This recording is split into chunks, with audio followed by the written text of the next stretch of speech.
वंदना और नागेंद्र जी, महाराज जी दोनों का सेम।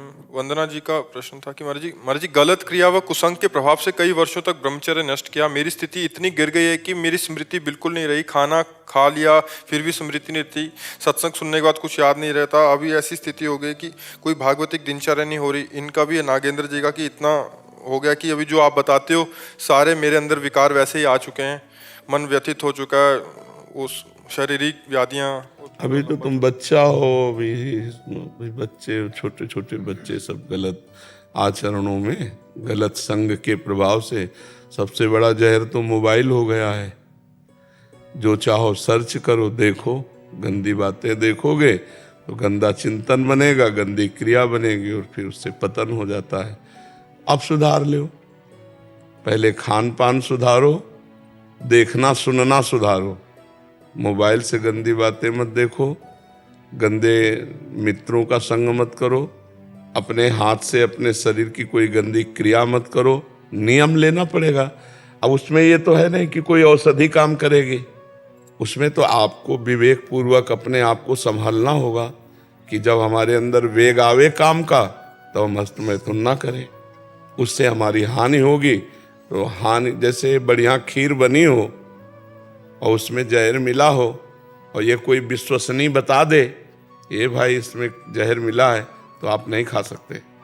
तो हस्त मैथुन तुम्हें सुखद लगता है पर ये भारी जहर है, ये तुम्हारी जीवनी शक्ति को नष्ट कर देगा, जीने लायक नहीं रखेगा। तो अब देखो वो बच्चे है, ये अपनी अपनी हालत बता रहे हैं। अभी तो बहुत लंबा चौड़ा है महाराज जी। हाँ, तो वो लंबा चौड़ा पढ़ने की जरूरत नहीं है, पढ़ने की जरूरत नहीं, वो सब बस इतना हम जरूर प्रार्थना करेंगे कि अगर आप सुधरना चाहो तो अब भी सुधर सकते हो, अगर नहीं सुधरना चाहते तो कोई सुधार नहीं सकता। ये बहुत बड़ा हानिकारक विषय है और लोग इस पर ध्यान नहीं दे रहे हैं। नए नए बच्चे, नए नई बच्चियां सब इस गलत मार्ग में चली जा रही हैं और इसमें सबसे बड़ी समस्या कि दूसरे की कोई ज़रूरत नहीं है, वो अपना मन बदमाश है ही है। मतलब हमें लगता है कि कहो 90% 100 में ज़्यादा ही होंगे। हाँ, 90% बच्चे तो इसके शिकार है ही हैं। तो इसलिए हमें लगता है आप लोगों को ठीक होना पड़ेगा, आपको अपनी हिम्मत दिखानी पड़ेगी। एक बार आपको नियम लेना होगा कि मर चाहे जाऊं मैं ये नहीं करूंगा, तो अमर हो जाओगे। मरना क्या, ब्रह्मचर्य रहने वाला मरता थोड़ी, तो अमरत्व की तरफ जाता है। तो आप चाहो बच्चा तो ठीक होने के लक्षण स्वीकार कर लो। राधा राधा नाम जप करो और गंदी बातें छोड़ो बच्चा, हम तो यही प्रार्थना करेंगे। हमारे पास कोई जादू टोना तो है नहीं, अब अपने को संभाल लो। राधा राधा नाम जप करो, पवित्र भोजन करो, 1-2 किलोमीटर दौड़ो और ब्रह्मचर्य से रहो, तो अभी साल 6 महीने में सब पूर्ति हो जाएगी। 6 महीने से हम ब्रह्मचर्य से ही है, पर जो भोजन में है ना, जो रसेंद्रिय, वो हमारी कंट्रोल नहीं हो पा रही महाराज जी। एक चीज पहले नाम जप शुरू करो, अधिक से अधिक नाम जप करो, राधा राधा राधा राधा, सब धीरे धीरे ठीक हो जाएगा। महाराज जी नागेंद्र जी कह रहे हैं कि आपने एक सत्संग में बोला था कि जो अल्पायु में ब्रह्मचर्य क्षीण करने वाले व्यक्ति अंदर होने जो भी विकार होते हैं, जो अंदर होते हैं बीमारियां बताइए, वो उनसे व्यथित हूँ। और अपने उसी सत्संग में कहा था कि ऐसे व्यक्ति ना तो संसार के लायक रहता है ना ही परमार्थ के लायक रहता है। तब से मन में बहुत डराता है कि तुम तो परमार्थ के लायक ही नहीं बचे, तुम्हारा कल्याण नहीं, तो दूर रात में नहीं परमार्थ के लायक क्या, उत्साह नहीं रह जाता ना, वो एक बुझा बुझा जीवन होता है कि नहीं, बुझा बुझा। इसी दिन आज की तारीख को ही पिछले वर्ष शरणागत हुई थी, लेकिन वो बात आ ही नहीं रही है। वो बात तब आएगी जब तुम लाना चाहोगे ना। मान लो आपकी जेब में अमृत रखा है, आप उसको निकाल के चखो नहीं तो फायदा क्या। आपकी जेब में 1 करोड़ की चेक रखी, भीख मांगते घूमो तो कोई क्या करे। अब जब मंत्र मिला है, मंत्र जपोगे नहीं निरंतर, तो उसका प्रभाव कैसे आ जाएगा। केवल मंत्र ले लेने से बात थोड़ी होती है, निरंतर हमें जपना पड़ता है, हमें अच्छे आचरण करने पड़ते हैं, गंदे आचरणों का त्याग करना पड़ता है। ये भक्ति है, ऐसा थोड़ी मनमानी आचरण करें हमें फायदा मिल जाए, ऐसा नहीं। आपकी कृपा से श्रीधाम का वास मिला हुआ है जी, 1 वर्ष से जी। और जो मन में कभी भी प्रश्न आता है तो उसका उत्तर तुरंत मिल जाता है आपके द्वारा, मोबाइल से ही। जी। लेकिन यही व्यथा केवल अंदर अंदर जलाती रहती है कि तुम तो श्री जी के सेवा लायक भी नहीं हो, तुम तो परमार्थ के लायक ही नहीं। नहीं, अब छोड़ दो कि लायक नहीं हो, वैसे तो हम लायक नहीं, लेकिन श्री जी हमारी बड़ी कृपालु हैं। यही ये बात आती है, तुरंत आती है। हाँ, अगर तुम लायक ना होते तो आपकी कृपा कैसे हो? हाँ, श्री जी बहुत कृपालु हैं। जब उन्होंने स्वीकार कर लिया तो हम नालायक का भी बेड़ा पार कर देंगे। श्री जी, हम नालायक लायक नहीं है ना, तो हम नालायक है ना, तो हमको स्वीकार तो उन्होंने किया है, नालायक के समझ के स्वीकार किया है, लायक समझ के तो स्वीकार नहीं किया, तो हमें नालायक की स्थिति में ही बेड़ा हमारा पार कर देंगे। हमको उदास नहीं होना, बस गंदी बातों से बचना है, गंदी क्रियाएं। देखो, अगर गंदी बातें करोगे तो तुम्हारा मन ही श्री जी के लिए तैयार नहीं होगा, भगवान के लिए मन ही राजी नहीं होगा। अपवित्र पापाचरण रोकना चाहिए। दिव्यांशु जी। पूज्य बड़े महाराज जी की जय हो। महाराज महाराज जी, मैं एक शिक्षक हूँ। जब भी विद्यार्थी उदंडता करते हैं और मैं उन्हें डांटता हूँ या दंड देकर सुधारने की कोशिश करता हूँ, तब बच्चे जोर जोर से श्री हरिवंश राधा राधा जपने लगते हैं और अच्छा, ये तो बहुत अच्छी। किसका है? अब मारो बोलते हैं। और इस स्थिति में मैं क्या करूं? वाणी जी कहती हैं, जो हरिवंश को नाम सुनावे तन मन प्राण ताप बलिहारी। ये तो बहुत बढ़िया भाई उपाय मिला। कोई मारने लगे राधा राधा राधा श्री हरिवंश, तो अगर वो वैष्णव है तो मारेगा काहे को, चाहे माँ हो चाहे भाई हो। महाराज जी जैसे कि अब सुनते हैं नहीं, और हम जैसे कहें कि तो वो कल श्री हरिवंश, अब मारो श्री हरिवंश। अब महाराज जी मैं करूं क्या? नहीं मारना चाहिए, दुलार करना बोले चाहिए। अगर आप मारोगे तो गुरुदेव अपराध लग जाएगा। अब ये श्री हरिवंश सुधारेंगे, नहीं राधा नाम सुधारेगा। जो हरिवंश का आश्रय लिए हैं बच्चे, राधा नाम का आश्रय लिए हैं, उनकी बुद्धि पवित्र हो जाएगी, क्योंकि उन्होंने भय से ही सही। अवहेलना, आदर, भय, श्रद्धा, अश्रद्धा, नाम ये नहीं देखता। नाम उच्चारण मात्र से परम पवित्र कर देता है। भाव कुभाव अनख आलसहु, नाम जपत मंगल दिशि दसहु। यदि हरिवंश नाम उच्चारण किया तो ये विद्या है, राधा नाम उच्चारण किया तो पराविद्या है। विद्या हरिवंश मंत्र चतुरक्षर जपत सिद्धि भव उद्धरणम। श्री हरिवंश तो भव समुद्र से उद्धार, और राधा राधा तो प्रेम में डूब जाएगा। ये पराविद्या, द्व्यक्षरा राधा नाम, ये पराविद्या है। तो राधा उच्चारण कर दे तो जो हरिवंश को नाम सुनावे तन मन प्राण तासु बलिहारी। जो हरिवंश उपासक सेवय सदा सेवों ताके चरण विचारी। हमारे सामने जो कहते श्री हरिवंश, तो हम उसके चरणों में नाम तन मन तासु बलिहारी। जो हरिवंश को नाम सुनावे तन मन प्राण तासु बलिहारी। तन मन प्राण सब बलिहार हैं, और कोई भी अपराध किया हो क्षमा। तो कम से कम इसी बहाने श्री हरिवंश कैसे पापी क्यों न हो। हरिवंश नाम जो ले अलक लड़ेती रीझ के महल खवासी दे। तो ये बहुत बड़ी बात है। बड़े अच्छे संस्कार बच्चों में हैं, इनके द्वारा ऐसे गंदे बातें बनेंगी ही नहीं। जो बचपन से नाम आश्रित हैं कि ये नाम मुझे बचा लेगा, तो आपसे ही नहीं बचा लेगा, पाप कर्मों से भी बचा लेगा, संसार से भी बचा लेगा। नाम समर्थ है, वो असमर्थ बच्चे हैं, उन्होंने नाम का भरोसा पकड़ा कि अब मारो। मैं श्री हरिवंश कहता हूँ तो नाम का बल लिया ना, तो श्री हरिवंश नाम बल लहो, अपने मन भाई सब कहो, रहो शरण हरिवंश की। सब बात बन जाएगी, सब बात बन जाएगी। अमनप्रीत जी चंडीगढ़ से। राधा वल्लभ श्री हरिवंश। श्री हरिवंश महाराज जी, आपके चरणों में कोटि कोटि प्रणाम। प्रभु जी, जैसे हमारे जीवन में कोई भी बीमारी लंबे समय से चल रही हो, तो परिवार के लोग और सब जानकार लोग बोलते हैं कि योग, साधन, कसरत और कोई भी देसी औषधि लेने से अपने रोग को निजात पालो। क्या ये रोग हमारे प्रारब्ध हमें भोगने पड़ेगा? हम कुछ भी करके या क्या अपना प्रारब्ध से छुटकारा पा सकते हैं? नहीं, अवश्य में भोक्तव्यम कृतम कर्म शुभाशुभ। तो प्रारब्ध भोग भोगना होता है, किसी का भी हो। तो नाम जपते हुए हमें प्रारब्ध भोगने की सामर्थ्य मिलती है, प्रारब्ध नष्ट नहीं होता।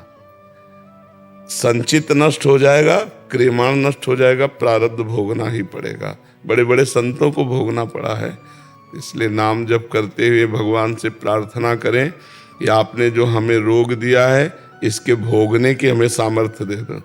तो वही सामर्थ्य दे देंगे तो हंसते हंसते भोग लिया जाएगा, नहीं फिर रोते रोते भोगना पड़ेगा। चिंता, शोक, क्लेश, खूब नाम जप करो, उनका बल रखो, उसका चिंतन ही नहीं। राधा राधा राधा, जो कष्ट है उसे भगवान की कृपा प्रसाद मानकर सह लेते हैं। राधा राधा राधा राधा राधा, भोगना पड़ेगा प्रारब्ध। किसका प्रश्न था? प्रारब्ध भोगना। महाराज जी ऐसा भी शास्त्रों में और इतिहास में ऐसा आता है कि गुरुजनों की, संतों की और इष्ट कृपा से प्रारब्ध नहीं, देखो, ब्रह्मास्त्र का प्रयोग मच्छर मारने के लिए नहीं किया जाता। ये शरीर नष्ट होने वाला है, इस शरीर की नष्ट होने की एक तिथि है और काल उसकी व्यवस्था करता है। काल कि भाई तुम्हें कैंसर से मरना है, तुम्हें दिल की बीमारी से मरना है, तुम्हें इससे मरना है, मतलब अलग अलग व्यवस्था है। कभी काल गड़ासा लेके किसी को नहीं काटता, उसकी व्यवस्था है। तुम्हें एक्सीडेंट से मरना है, तुम चलते चलते मरोगे, तुम खाते खाते मरोगे, तुम बोलते बोलते मरोगे, सबके लिए वो व्यवस्था की है। वो व्यवस्था है। शरीर को जर्जर कर दिया रोग से, मृत्यु ने आके प्रहार किया कोई न कोई बहाने से, और शरीर को छोड़ा। तो जब पता है वो तिथि पक्की है, जिस तिथि को मरना है वो तिथि पक्की है, जब पता है कि जो हमारे कर्म है वो हमको भोगने पड़ेंगे, फिर हमें परेशानी क्या है? हंस के भोगो, क्यों रो के भोगो? राधा राधा राधा राधा, जैसी आपकी मर्जी प्रभु वैसे। बड़ा आनंद मिलता है। प्रभु का तेरा किया मीठा लागे, भगवान का किया हुआ बहुत मीठा लगता है। भगवान से चित्त जोड़ लो तो आनंदित हो जाओगे। इस भजन का प्रयोग इसके लिए नहीं किया जाता कि रोग नष्ट हो जाए, तो शरीर तो नष्ट ही होना है। भजन लेके चलते हैं भगवान के पास, ऐसी जगह थोड़ी खर्चा कर देते हैं जो बेमतलब जाए। जो विधना ने लिख दिया छठी राव के अंक, राय घटे न तिल बढ़े, रहे जीव निशंक। राय घटे न तिल बढ़े, इसलिए आनंदित रहो। संध्या जी गाजियाबाद से। राधे राधे। राधे राधे महाराज जी, आपके चरणों में कोटि कोटि नमन। महाराज जी मेरा प्रश्न है कि जहाँ भी कहीं भी सभी कभी भी सुनने में आता तो संत जनों का एक ही संदेश मिलता है कि भजन सिमरन करने से ही एकमात्र 84 लाख योनियों के चक्रव्यूह से मुक्ति पाई जा सकती है एवं मोक्ष की प्राप्ति होती है, अतः हमें भजन अथवा ध्यान करना चाहिए। महाराज जी क्या ये सत्य है? यदि हाँ तो क्या बिना गुरु दीक्षा अथवा नाम दाम के केवल नाम जप से ही हम जन्म मरण के चक्र से मुक्त हो सकते हैं? कृपया मार्गदर्शन करें। और यदि गुरु बनाना अनिवार्य है तो इतने सभी गुरु एक मोक्ष प्राप्ति के लिए अलग अलग दीक्षा अथवा नाम क्यों देते हैं? ऐसे में सही अथवा गलत गुरु की पहचान कैसे करें? बहुत संशय भरा हुआ किसका है? सबकी तुम्हें चक्कर क्या? तुम किस मार्ग में चलना चाहते हो? रोड तो हमारे भारत में सब बने हुए हैं, लेकिन तुम किस रोड में, किस लक्ष्य में जाना चाहते हो? ज्ञान योग है, सांख्य योग है, अष्टांग योग है, भक्ति योग है, कर्म योग है। तो हर योग के अलग अलग आचार्य हैं, अलग अलग संत हैं, अलग अलग गुरु। आप किस मार्ग में चलना चाहते हो? और सब मार्गों के द्वारा मोक्ष प्राप्त होता है, सब मार्गों के द्वारा प्रेम प्राप्त होता है। तो आप ऐसी अवहेलना ना करें कि इतने सब गुरु हैं, इतने सब ऐसे, ये शुद्ध, ये प्रश्न ठीक नहीं है। नाम जप करो, नाम जप करने से भगवान प्रसन्न होंगे, गुरुदेव रूप से मिलेंगे, फिर वो जो मंत्र नाम देंगे उससे भगवत प्राप्ति होगी। ये सिद्धांत है। चाहे शिव बिरंच सम होई, गुरु बिनु भव निधि तरह न कोई। तो आप उसको प्यार से, आप ऐसे कि इतने गुरु हैं, इतने, मतलब एक ऐसा लगता है जैसे आप एक अवहेलना सी कर रहे हैं संतों की। ऐसा नहीं है।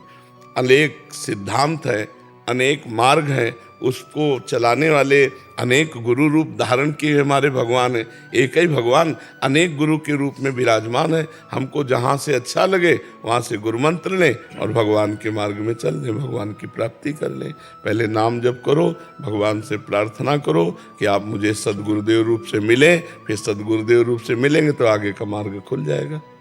जी। शगुन गर्ग जी गाजियाबाद से। राधे राधे महाराज जी। राधे राधे महाराज जी। महाराज जी मेरा प्रश्न है कि नाम जप करने का सबसे आसान तरीका क्या है?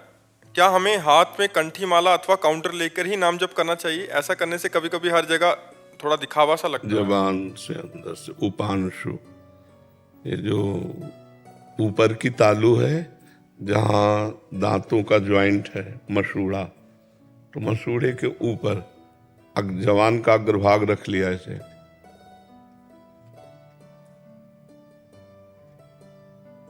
अब कौन जाने हम क्या जप रहे हैं। अब माला से जपने का है तो एकांत में जप लिया, काउंटर है तो कहीं भी ऐसे जप रहे हो, नहीं है तो नाम जपने से मतलब गिनने से थोड़ी है, तो अपनी जिह्वा से इसमें बोलने की इच्छा ही नहीं होगी। आज सत्संग में बताया था। हाँ, तो इससे ऐसे जो सबसे बढ़िया तरीका, सरल तरीका है, जबान के अग्रभाग को मोड़ करके और फिर नाक से अंदर ही नाम जप करे। तो चलते फिरते उठते बैठते हर समय नाम जप। माला और ये सब एक सहयोग है नाम जप का, लेकिन वास्तविक नाम जप का स्वरूप है श्वास प्रश्वास, ऊपर नीचे श्वास जा रहे, नाम, यही माला है। श्वासों की माला हर समय चलती रहे और उसमें नाम चलता रहे, यही हमारा जीवन है। योगेश महाराज जी, घनश्याम दास महाराज जी, आपके चरणों में राधे राधे। महाराज जी, मोक्ष प्राप्ति का कोई एक कठिन मार्ग जो सन्यासियों द्वारा किया जाए, वह सरल मार्ग पारिवारिक कर सकें, ऐसा अपने हिसाब से बताएं। आप क्या बनना चाहते हो? सन्यासी बनना चाहते हो या गृहस्थ हो? सन्यासी। विरक्त हो? विरक्त हो तो आप अपने लिए पूछ रहे हो या समाज के लिए पूछ रहे हो? अपने लिए भी और समाज के लिए भी। नहीं, समाज तो पता नहीं अलग अलग भाव वाला है। वो मोक्ष चाहता है या प्रेम चाहता है या संसार के सुख चाहता है या स्वर्गलोक चाहता है। आप किस मार्ग में चल रहे हैं? कठिन मार्ग, मोक्ष प्राप्ति के लिए। कठिन मार्ग से मोक्ष प्राप्ति करना चाहते हैं तो लोक परलोक के समस्त भोगों से वैराग्य। कठिन मार्ग तो तब मानते जब कौपीनवंता खल भाग्यवंता, एक लंगोटी लगी है और ऊपर से जो जरा सा टुकड़ा लपेटे उघाड़ आते। आप खुले शरीर से सर्दी सहे, खुले शरीर से वर्षा सहे, आप खुले शरीर से गर्मी सहे, कोई सुविधा प्रकृति की न स्वीकार करें और निरंतर भगवदाकार वृत्ति करें। आकाश वृत्ति से जो भोजन मिल जाए, आकाश वृत्ति को तो समझते हो, न मांगा न इशारा किया, हमारे सामने आ गया तो पा लिया, नहीं तो कई कई दिन भूखे रहे।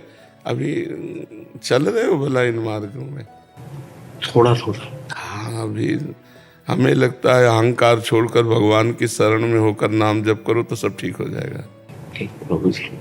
नहीं, अगर भगवान की शरण में हो जाओ और नाम जप करो, निरंतर नाम जप, और भगवान से रो तो कृपा कर देंगे।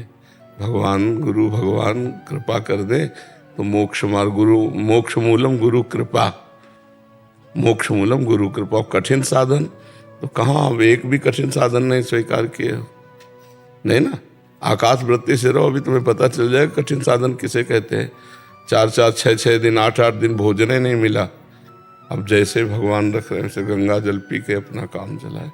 कठोर साधना तो अभी आपने एक भी नहीं स्वीकार की है।